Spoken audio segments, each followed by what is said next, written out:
Hi guys, and welcome back to English Harmony video blog. I'm Robbie from EnglishHarmony.com, your English fluency mentor.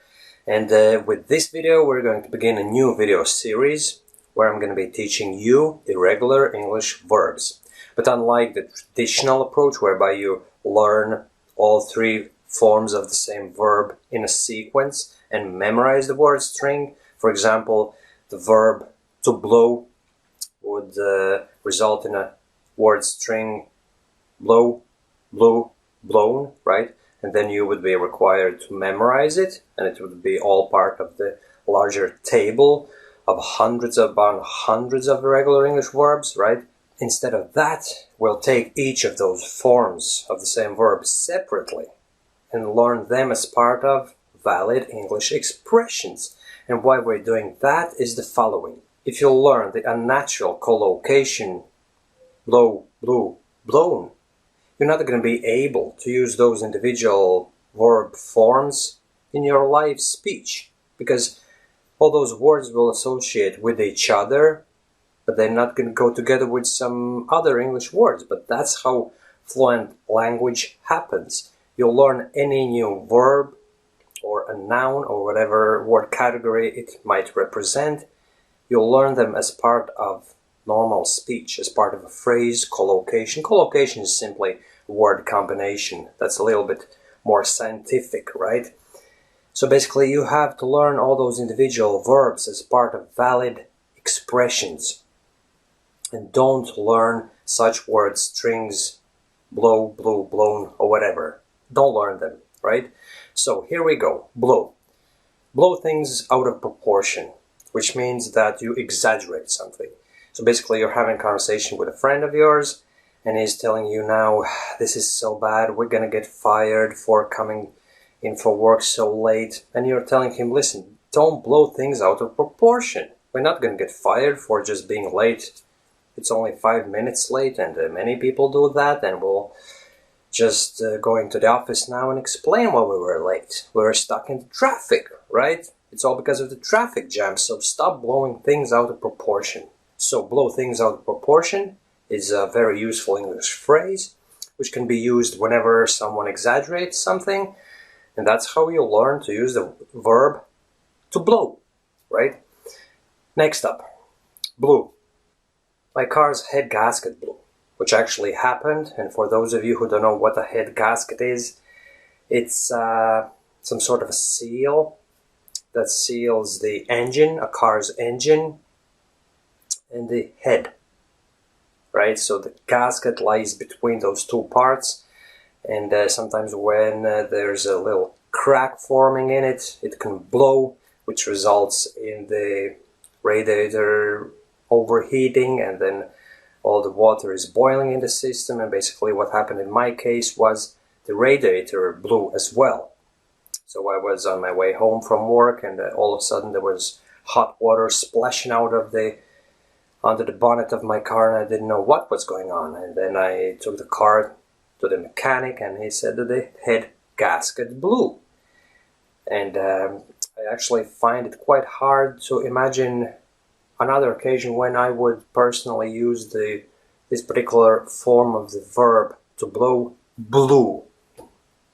In my daily conversations, I can't actually remember when I said it last time, except for the head gasket. So this would be quite a useful phrase for as long as you're a driver, right?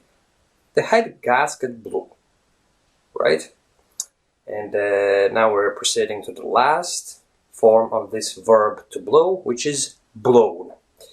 I was blown away, which means I was really, really impressed by something.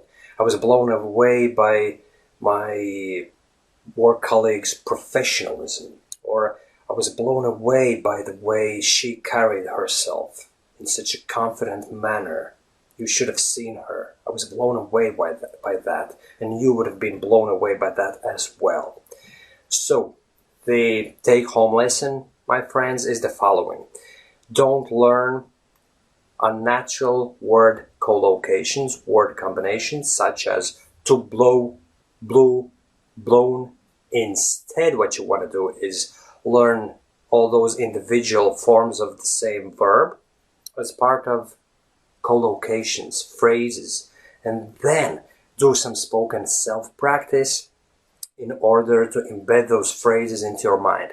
And in case you're quite doubtful as to how useful those phrases are going to be in your particular situation, of course, you don't have to limit each verb form to just a single phrase. You can pick 2 or 3 and memorize them. And please bear in mind that our English is situational, which means that whatever we learn boils down to how we use it in our daily situations. Our lives are quite limited. Our personal life, our, say, professional life, our job, our studies, and then our relationships, basically, which is our personal life as well, part of our personal life, right? So basically, each of us has quite a limited use of the English language because we all go to work, talk to the same people, communicate with the customers, and then probably discuss some personal issues with someone. So we're not going to be using the English language to discuss a vast array of topics.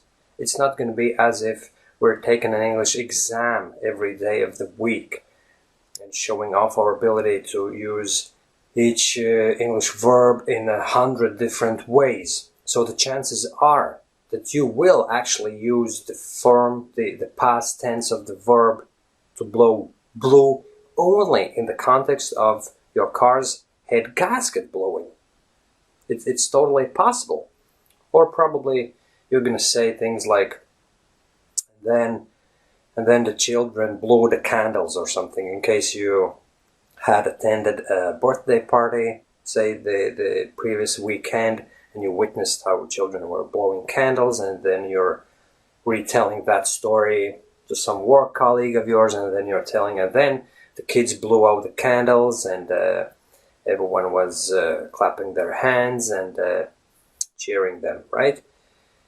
So in this case, blew the candles would be the right collocation for you to learn. In case you attend some more parties in the future and then you're telling someone about that. Or you've seen it in a movie that someone blew candles, and then you're retelling that movie, you're talking about a TV show or something, and then you're telling about that to someone else, right? Obviously, each verb can be used in a lot of different ways, and when I said that we all have our limited life experiences that happen on a daily basis, I didn't mean that it's going to be very limited, but all I'm saying is that you don't have to learn how to use each form of the verb in 100 different ways. It's going to be too overwhelming for your brain to cope with, and it'll suffice if you learn only one way of using that particular form of the verb initially. And then, as you proceed, as you go about your daily English improvement routine, you are free, of course, to learn new collocations and phrases and expressions containing that particular verb form, right? But never ever learn these unnatural strings to blow, blew, blown. It's counterproductive. It's been proven times and times again, and I did that years ago myself. I was doing that. I was learning all these tables containing hundreds of irregular English verbs, and as a result I was struggling to use them in my conversations. It's a fact, and it's been confirmed by a lot of my blog visitors and customers, so you may as well just follow my advice.